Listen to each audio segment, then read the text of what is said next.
Hello, welcome back to my YouTube channel. ನಮ್ಮ ಲೈಫಲ್ಲಿ one day, but ಇದು ಜಾರ್ಜಿಯಾದಲ್ಲಿ ನಮಗೆ 4ನೇ ದಿನ. ಸೊ ಈ ದಿನ ಏನಾಯಿತು ಅಂತ ನೋಡೋಣ.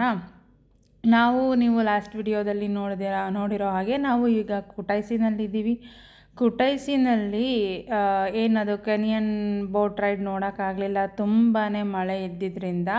ವಾಟರ್ ಫಾಲ್ಸ್ ಮಾತ್ರ ನೋಡಿಕೊಂಡು ನಾವು ಹೋಟೆಲ್ಗೆ ಹೋದ್ವಿ. ಹೋಟೆಲಲ್ಲಿ ಸ್ಟೇ ಆಗಿದ್ವಿ, ಕುಟೈಸಿನಲ್ಲೇ ಸ್ಟೇ ಆಗಿದ್ವಿ. ಮತ್ತು ಅದರದ್ದು ಹೋಟೆಲ್ನ ಚೆಕ್ಔಟ್ ಮಾಡಿಕೊಂಡು ಈಗ ಪ್ರಮೋತಿವ್ಸ್ ಕೇವ್ಸ್ನ ನೋಡೋಣ ಅಂತ ಹೋಗ್ತಾ ಇದ್ದೀವಿ. ತುಂಬಾ ಬ್ಯೂಟಿಫುಲ್ ಪ್ಲೇಸ್ ಅದು. ನನಗಂತೂ ಈ ಟ್ರಿಪ್ಪಲ್ಲಿ ತುಂಬಾ ಇಷ್ಟ ಆಗಕ್ಕಂಥ ಪ್ಲೇಸ್ ಅಂತ ಹೇಳಿದ್ರೆ ತಪ್ಪಾಗಲ್ಲ. ಯಾಕಂದರೆ ನಾನು ನನ್ನ ಲೈಫಲ್ಲಿ ಈ ಥರ ಕೇವ್ಸ್ ಒಳಗಡೆ, ಅದು 80 ಫೀಟ್ ಒಳಗಡೆ ತನಕ ಹೋಗಿ ನೋಡಿರ್ತಕ್ಕಂಥದ್ದು ಫಸ್ಟ್ ಪ್ಲೇಸ್ ಇದು. ನಾನು ಮುಂಚೆ ಯಾವತ್ತೂ ನೋಡಿರಲಿಲ್ಲ. ನೀವೇನಾದರೂ ಈ ಥರ ನೋಡಿದಿದ್ರೆ ನನಗೆ ಕಮೆಂಟ್ ಮಾಡಿ ತಿಳಿಸಿ ಯಾವ ಪ್ಲೇಸ್ ಅದು, ಎಲ್ಲಿದೆ ಅಂತ. ಸೊ ಫ್ಯೂಚರಲ್ಲಿ ಟ್ರೈ ಮಾಡೋಣ ಹೋಗೋದಕ್ಕೆ ಆ ಪ್ಲೇಸ್ಗೆ ಅಂತ ಹೇಳ್ತಾ, ಸೊ ಇದು ನೋಡಿ ಹಂದಿವೇ ಹೋಗ್ತಾ ಕುಟೈಸಿನಲ್ಲಿ ಕೇವ್ಸ್ಗೆ ಹೋಗಬೇಕಾದ್ರೆ ಎಷ್ಟು ಚೆನ್ನಾಗಿತ್ತು ಗ್ರೀನ್ರಿ ಅಂದರೆ.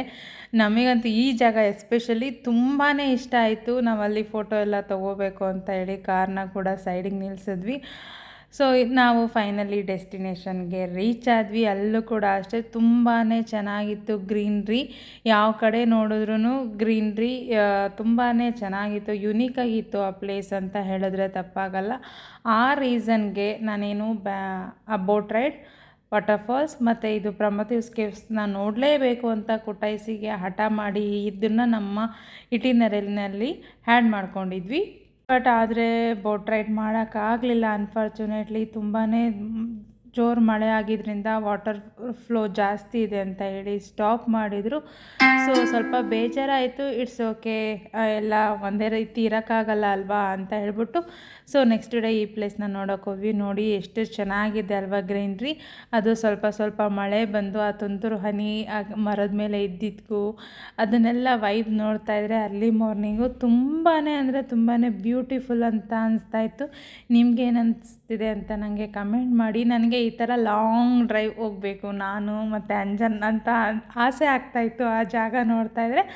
ಅಷ್ಟು ಚೆನ್ನಾಗಿತ್ತು. ಈ ಫಿಲಮಲ್ಲೆಲ್ಲ ತೋರಿಸ್ತಾರಲ್ಲ ಕಪಲ್ಸ್ ಅಷ್ಟೇ ಲಾಂಗ್ ಡ್ರೈವ್ ಹೋಗ್ಕೊಂಡು ಒಂದೊಳ್ಳೆ ರೊಮ್ಯಾಂಟಿಕ್ ಸಾಂಗ್ ಆಡಿಕೊಂಡು, ಸೊ ಆ ಥರ ಒಂದು ಫೀಲ್ ಬರ್ತಾಯಿತ್ತು. ಬಟ್ ಅನ್ಫಾರ್ಚುನೇಟ್ಲಿ ನಾವು ಆ ಥರ ಮಾಡೋಕ್ಕಾಗಲ್ಲ ಅಲ್ವಾ, ಇದು ಬೇರೆ ಕಂಟ್ರಿ ಆಗಿರೋದ್ರಿಂದ. ಸೊ ನೋಡಿ ಎಷ್ಟು ಚೆನ್ನಾಗಿದೆ ಅಲ್ವಾ. ಸೊ ಇದನ್ನು ಪ್ರಮೋತಿವ್ಸ್ ಕೇವ್ಸ್ಗೆ ನಾವು ರೀಚ್ ಆದಮೇಲೆ ಅಲ್ಲಿ ನಮಗೆ ಟಿಕೆಟ್ಸ್ ಇತ್ತು. ಇರಲಿಕ್ಕೆ ಎಂಟ್ರಿ ಟಿಕೆಟ್ ಇದೆ.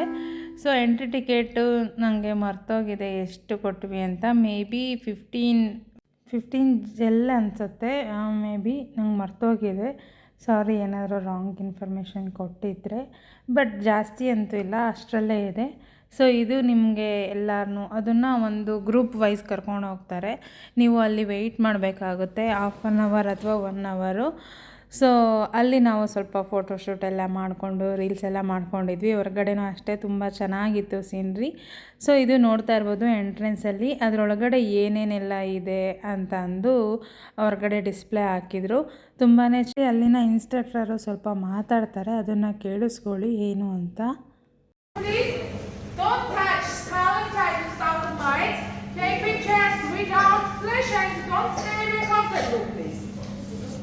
Добро пожаловать назад, Кристина. Я буду сопровождать вас пещера Прометея. Пешком и так направите 1,5 километра. Внутри скользко, будьте осторожными. В пещере, пожалуйста, не трогать сталактиты и сталагмиты. Фото без вспышки снимайте и прошу, постарайтесь, чтобы от группы нет. ಸೊ ಅವರು ಇನ್ಸ್ಟ್ರಕ್ಷನ್ ಕೊಡ್ತಾಯಿದ್ರು ಏನಂದರೆ ಅದನ್ನು ಏನು ಆ ಮಣ್ಣಲ್ಲಿ ಆಗಿರ್ತಕ್ಕಂಥ ಮೆಣಸನ್ನ ಟಚ್ ಮಾಡಬೇಡಿ, ಮತ್ತು ವಾಕ್ ಮಾಡಬೇಕಾದ್ರೆ ತುಂಬಾ ಸ್ಲಿಪ್ಪರಿ ಇರುತ್ತೆ, ಕೇರ್ಫುಲ್ಲಾಗಿ ವಾಕ್ ಮಾಡ್ಕೊಂಡು ಹೋಗಿ, ಮತ್ತು ಫೋಟೋ ತೆಗಿಬೇಕಾದ್ರೆ ಫ್ಲ್ಯಾಶೆಲ್ಲ ಆನ್ ಮಾಡ್ಕೋಬೇಡಿ, ಮತ್ತು ಅದನ್ನು ಹೋಗಿ ಟಚ್ ಮಾಡ್ಕೊಂಡೆಲ್ಲ ಫೋಟೋಸ್ ತೆಗಿಸ್ಕೋಬೇಡಿ ಅಂತ ಎಲ್ಲ ಇನ್ಸ್ಟ್ರಕ್ಷನ್ ಕೊಡ್ತಾಯಿದ್ರು. ಇದು ನೋಡಿ ಇಲ್ಲಿಂದ ಎಂಟ್ರೆನ್ಸು ಒಂದು ಸ್ವಲ್ಪ ದೂರ ಔಟ್ಸೈಡ್ ಹೋಗ್ತೀವಿ, ಆಮೇಲೆ ಒಳಗಡೆ ಇನ್ಸೈಡ್ ಒಳಗಡೆ ಹೋಗ್ತೀವಿ. ಅದು ಹೋಗ್ತಾ ನೀವು ಭೂಮಿ ಸರ್ಫೇಸ್ ಏನಿದೆ ಅದರಿಂದ ಒಳಗಡೆ ಫುಲ್ಲು ಹೋಗ್ತಾ ಇರ್ತೀವಿ.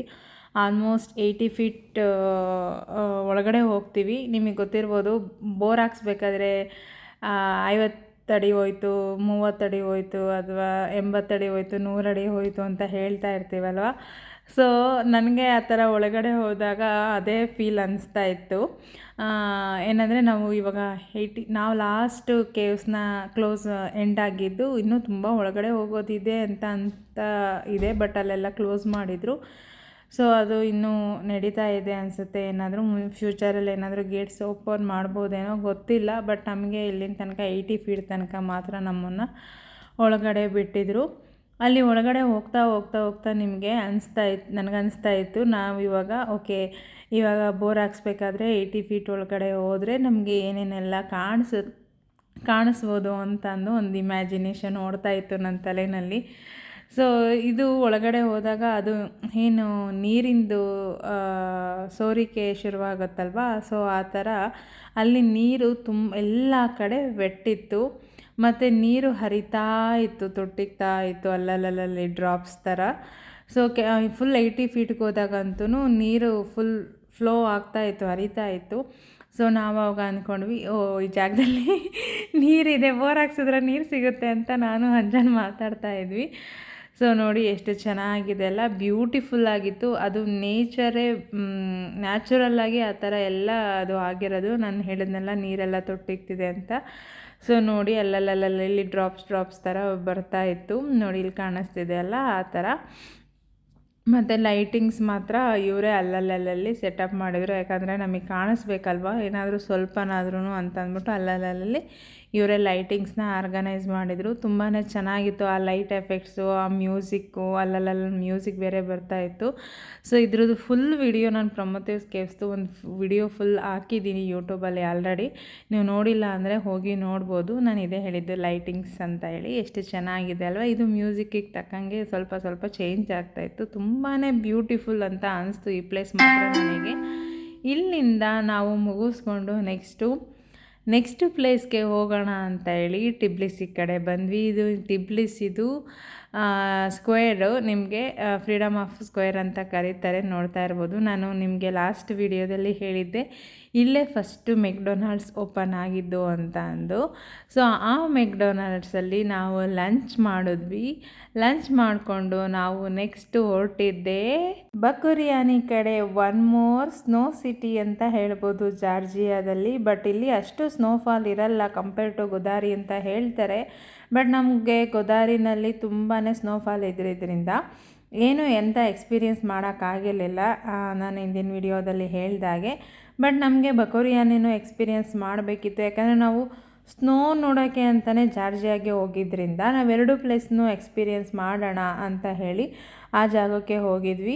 ನೋಡಿ ಎಷ್ಟು ಬಿಸಿಲಿದೆ ಇವತ್ತು. ನಾವು ಬಕುರಿಯಾನಿಗೆ ಹೋಗಬೇಕಾದ್ರೆ, ಅದೇ ಗೋದಾರಿಗೆ ಹೋಗಬೇಕಾದ್ರೆ ತುಂಬಾ ಸ್ನೋಫಾಲ್ ಇತ್ತು, ತುಂಬ ಮಜಾ ಇತ್ತು. ಅದು ಕೂಡ ಇದು ಕೂಡ ಅಷ್ಟೇ, ತುಂಬಾ ಮಜಾ ಅನಿಸ್ತು. ಬಟ್ ಇಲ್ಲಿ ನಿಮಗೆ ಕ್ರಿಸ್ಮಸ್ ಟ್ರೀ ಅಂತ ಏನು ಕರಿತೀವಿ, ಪೈನ್ ಟ್ರೀ, ಅದು ತುಂಬ ಇತ್ತು ಇಲ್ಲಿ.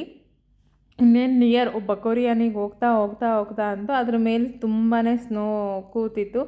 ಅದಂತೂ ಸೇಮ್ ಏನು ನಮಗೆ ಕ್ರಿಸ್ಮಸ್ ಟ್ರೀ ಎಫೆಕ್ಟ್ ಏನಿರುತ್ತೆ ಅದ್ರ ಥರನೇ ಅನಿಸ್ತಿತ್ತು. ಅಲ್ಲಲ್ಲಿ ಕೊಂಬೆಗಳ ಮೇಲೆಲ್ಲ ಸ್ನೋ ಕೂತಿದ್ದರಿಂದ ತುಂಬಾ ಮಜಾ ಇತ್ತು ಈ ಟ್ರಾವೆಲಿಂಗ್ ಕೂಡ ನಮಗೆ. ಸೊ ನಮಗೆ ಈ ಥರ ಹೋಗೋದೇ ಒಂದು ಚೆನ್ನಾಗಿ ಅನಿಸ್ತಾ ಇತ್ತು. ಬೇರೆಯವ್ರಿಗೆ ಅನಿಸ್ಬೋದು ಇದು ತುಂಬ ಟ್ರಾವೆಲ್ ಮಾಡಿದ್ದೀವಿ ನಾವು ಅಂತಂದು. ಬಟ್ ನಮ್ಗೆ ಆ ಕಾರಲ್ಲಿ ಕೂತ್ಕೊಂಡು ಆ ಟ್ರಾವೆಲ್ ಮಾಡೋದು ಕೂಡ ನಮಗೆ ಬೋರ್ ಅನಿಸ್ತಾ ಇರಲಿಲ್ಲ, ಮಜಾ ಕೊಡ್ತಾ ಇತ್ತು. ನೀವು ನೋಡ್ತಾ ಇರ್ಬೋದು ಏನು ಬೆಟ್ಟಗಳ ಮೇಲೆ ಆ ಪೈನ್ ಟ್ರೀ ಮೇಲೆಲ್ಲ ನೋಡಿ ಎಷ್ಟು ಚೆನ್ನಾಗಿ ಸ್ನೋ ಕೂತಿದೆ. ಇದನ್ನೆಲ್ಲ ನೋಡ್ತಾ ಇದ್ದರೆ ನಾವು ಫಸ್ಟ್ ಟೈಮ್ ನೋಡ್ತಾ ಇರೋದು. ಬೇರೆಯವ್ರಿಗೆಲ್ಲ ಇದರಲ್ಲಿ ಏನಿದೆ ಅಂತ ಅನಿಸ್ಬೋದು. ಬಟ್ ನಮಗೆ ಫಸ್ಟ್ ಟೈಮ್ ನೋಡ್ತಾ ಇದ್ದಿದ್ದರಿಂದ ತುಂಬಾ ಖುಷಿ ಅನಿಸ್ತಾ ಇತ್ತು. ತುಂಬಾ ಏನು ಕಣ್ಣಿಗೆ ಹಬ್ಬ ಅನ್ನೋ ಥರ ಅನಿಸ್ತಾ ಇತ್ತು. ನಮಗೆ ಹಬ್ಬ ಸಾರ್ಥಕ ಆಯಿತು ಈ ಟ್ರಿಪ್ ಮಾಡಿದ್ದಕ್ಕೆ ಅಂತ ಅನ್ನೋ ಫೀಲಿಂಗ್ ಬರ್ತಾಯಿತ್ತು. ಯಾಕಂದರೆ ನಾವು ಇದನ್ನು ನೋಡೋಕ್ಕೆ ಅಂತಲೇ ಹೋಗಿದ್ದಾಗ ಈ ಥರ ಎಕ್ಸ್ಪೀರಿಯೆನ್ಸ್ ಸಿಕ್ಕಿದಾಗ ತುಂಬಾ ಮಜಾ ಅನಿಸುತ್ತೆ, ತುಂಬಾ ಖುಷಿ ಕೊಡುತ್ತೆ ಮನಸ್ಸಿಗೆ. ಯಾಕಂದರೆ ನಾವಿರೋ ಪ್ಲೇಸಲ್ಲಿ ಇವನ್ ನಾವು ಇಂಡಿಯಾದಲ್ಲಿ ಇದ್ದಿದ್ರು ಬೆಂಗಳೂರಿನಲ್ಲಿ ಇರ್ತಿದ್ವಿ, ಈ ಥರ ಸೀನ್ರಿ ಆಗಲಿ ಅಥವಾ ಈ ಥರ ಜಾಗ ಆಗಲಿ ನಮಗೆ ನೋಡೋಕ್ಕೆ ಸಿಗೋಲ್ಲ. ಇನ್ನು ಕತಾರ್ನಲ್ಲಿ ಅಂತಂದರೆ ಅದನ್ನು ಎಕ್ಸ್ಪೆಕ್ಟ್ ಮಾಡೋಕ್ಕೂ ಸಾಧ್ಯವೇ ಇಲ್ಲ, ಯಾಕಂದರೆ ಇಲ್ಲಿ ಮಳೆಗಾಲನೇ ನಾವು ನೋಡ್ತಾ ಇಲ್ಲ. ಇನ್ನು ಈ ಥರ ಸ್ನೋಫಾಲ್ ಅಂತೂ ಕನಸಿನ ಮಾತೇ ಸರಿ ಇಲ್ಲಿ. ಸೊ ಆ ಥರ ಇದ್ದಾಗ ನಾವು ಈ ಥರ ಹೋದಾಗ ಜಾರ್ಜಿಯಾಗೆ ತುಂಬಾ ಎಂಜಾಯ್ ಮಾಡಿದ್ವಿ, ತುಂಬಾ ಖುಷಿ ಇತ್ತು.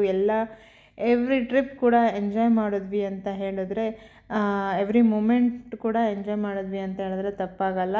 ಸೊ ಆ ಡ್ರೈವರು ಏನು ನಿಕ್ಕು ಕೂಡ ಅಷ್ಟೇ, ಅಲ್ಲಿಂದೆಲ್ಲ ನಿಧಾನಕ್ಕೆ ತೋರಿಸ್ಕೊಂಡು ಅದೊಂಥರ ಹಿಲ್ಲಲ್ಲಿ ಹೋಗ್ತಾ ಇರಬೇಕಾದ್ರೆ ಹಿಂಗೆ ಘಾಟ್ ಸೆಕ್ಷನ್ ಅಂತ ಹೇಳ್ತೀವಲ್ಲ, ಸೊ ಆ ಥರ ಹೋಗ್ತಾ ಇರಬೇಕಾದ್ರೆ ತುಂಬಾ ಮಜಾ ಕೊಡ್ತಾಯಿತ್ತು. ಸೊ ಇಲ್ಲಿಂದ ಹೋದ್ವಿ. ಅಲ್ಲಿ ನಾವು ಹೋಗಬೇಕಾದ್ರೆ ಆಲ್ಮೋಸ್ಟ್ ಸಂಜೆ ಆಗ್ತಾ ಬಂತು, ಯಾಕಂದರೆ ತುಂಬಾ ದೂರ ಇತ್ತು. ಆಲ್ಮೋಸ್ಟು 200 ಕಿಲೋಮೀಟರ್ ಸಮಥಿಂಗ್ ಇತ್ತು ಅನಿಸುತ್ತೆ.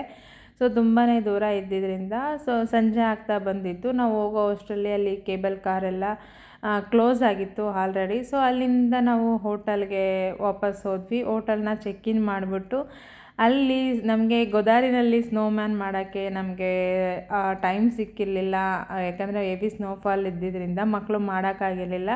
ಸೊ ಇಲ್ಲಿ ಟೈಮ್ ಇದ್ದಿದ್ದರಿಂದ ಮಕ್ಕಳು ಸ್ನೋಮ್ಯಾನ್ ಎಲ್ಲ ಮಾಡಿದ್ರು. ಆ ಸ್ನೋಮ್ಯಾನ್ ಎಲ್ಲ ಮಾಡಿಕೊಂಡು ಚೆನ್ನಾಗಿ ಎಂಜಾಯ್ ಮಾಡಿದ್ವಿ. ಅಲ್ಲೂ ಕೂಡ ನಾವು ಫ್ಯಾಮಿಲಿ ದೊಡ್ಡವರು ರೀಲ್ಸ್ ಎಲ್ಲ ಮಾಡಿಕೊಂಡು ಮತ್ತು ಒಂದು ಚಿಕ್ಕ ಸೆಲೆಬ್ರೇಷನ್ ಇತ್ತು. ಯಾಕಂದರೆ ಅವತ್ತು ಏನು 4th ಡೇ ನನ್ನ ಫ್ರೆಂಡ್ ಏನು ಬಂದಿದ್ದರು, ಅವ್ರದ್ದು ರೇವತಿ ಅಂತ, ಅವ್ರದ್ದು ಬರ್ಡೇ ಕೂಡ ಅವತ್ತೇ ಇತ್ತು. ಸೊ ನಮಗೆ ಆ ಕೊಟಾಯ್ಸಿನಲ್ಲಿ ಸರ್ಪ್ರೈಸಾಗಿ ಕೇಕ್ ಆರ್ಡ್ರ್ ಮಾಡಿದ್ವಿ ಅವರಿಗೆ ಅಂತ. ಸೊ ಅವ್ರಿಗೆ ಕೇಕ್ ಆರ್ಡ್ರ್ ಮಾಡಿದರೆ ಅವರು ರೆಡಿ ಮಾಡಿದರು. ನಾವು ಹೋಗಿ ಅಲ್ಲಿ ಎಲ್ಲ ಆದಮೇಲೆ ಏನು ಮಕ್ಕಳು ಎಲ್ಲ ಸ್ನೋಮ್ಯಾನ್ ಎಲ್ಲ ಮಾಡಿದ ಮೇಲೆ ಚಿಕ್ಕದಾಗಿ ಒಂದು ಸೆಲೆಬ್ರೇಷನ್ ಕೂಡ ಮಾಡಿದ್ವಿ. ಅವ್ರಿಗೆ ಕೇಕ್ ಕಟ್ ಮಾಡಿಸಿ, ಅದು ಕ್ಯೂಟಾಗಿತ್ತು ಕೇಕು, ಅಷ್ಟು ಚೆಂದ ರೆಡಿ ಮಾಡಿದರು ಹೋಟೆಲ್ನವರು. ಥ್ಯಾಂಕ್ಸ್ ಫಾರ್ ದ ಕೇಕ್ ಅಂತ ಹೇಳೋಕ್ಕೆ ಇಷ್ಟಪಡ್ತೀನಿ. ನಾವು ಇಲ್ಲಿ ಕೂಡ ಇದ್ದಿದ್ದು ಕುಟಾಯ್ಸಿ ಇನ್ ಅಂತ ಹೋಟೆಲ್ನಲ್ಲೇ ಇದೇ ನೋಡ್ಬೋದು. ನಿಮಗೆ ಏನಾದರೂ ಬಕುರಿಯಾನಿಗೆ ಬಂದರೆ ಇದೇ ಬಕುರಿಯಾನಿ ಸ್ನೋ ರೆಸಾರ್ಟು. ಎಷ್ಟು ಚೆನ್ನಾಗಿದೆ ಅಲ್ವಾ. ಇದನ್ನು ನಾನು ನೆಕ್ಸ್ಟ್ ವಿಡಿಯೋದಲ್ಲಿ ನಾನು ಇದ್ರದ್ದು ಫುಲ್ ವಿಡಿಯೋ ಹಾಕ್ತೀನಿ. ತುಂಬಾ ಬ್ಯೂಟಿಫುಲ್ಲಾಗಿತ್ತು ಪ್ಲೇಸು, ಮತ್ತು ನಾವು ಕೂಡ ಅಷ್ಟೇ ತುಂಬ ಅಂದರೆ ತುಂಬಾ ಎಂಜಾಯ್ ಮಾಡಿದ್ವಿ. ಏನೇನೆಲ್ಲ ಎಂಜಾಯ್ ಮಾಡಿದ್ವಿ ಅಂತ ನಿಮಗೆ ನೆಕ್ಸ್ಟ್ ವಿಡಿಯೋದಲ್ಲಿ ಖಂಡಿತ ತೋರಿಸ್ತೀನಿ. ಸೊ ಇದಾಗಿತ್ತು ನಮ್ಮ ವಿಡಿಯೋ. ಹೇಗೆ ಅನಿಸ್ತು ಅಂತ ಹೇಳಿ ನನಗೆ ಲೈಕ್ ಮಾಡಿ, ಕಮೆಂಟ್ ಮಾಡಿ, ಶೇರ್ ಮಾಡಿ, ಸಬ್ಸ್ಕ್ರೈಬ್ ಕೂಡ ಮಾಡ್ಕೊಳ್ಳಿ ಮಾಡಿಲ್ಲ ಅಂತಂದರೆ. Thank you for watching this video. Love you all.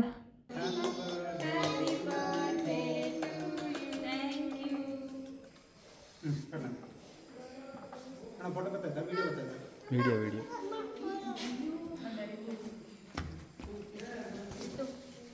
Hey, where's your phone? You only kept, right? ಅಂತೂ ಇಂತೂ ಬಕೂರಿನಲ್ಲಿ ಇದು ಮಾಡ್ತಾ ಇದ್ವಿ. Thank you.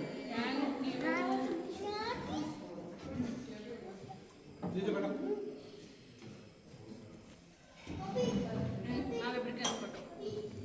ವಿಡಿಯೋ ಐತೆ. ಸರಿ ಅಣ್ಣ, ನೀವು ಬನ್ನಿ.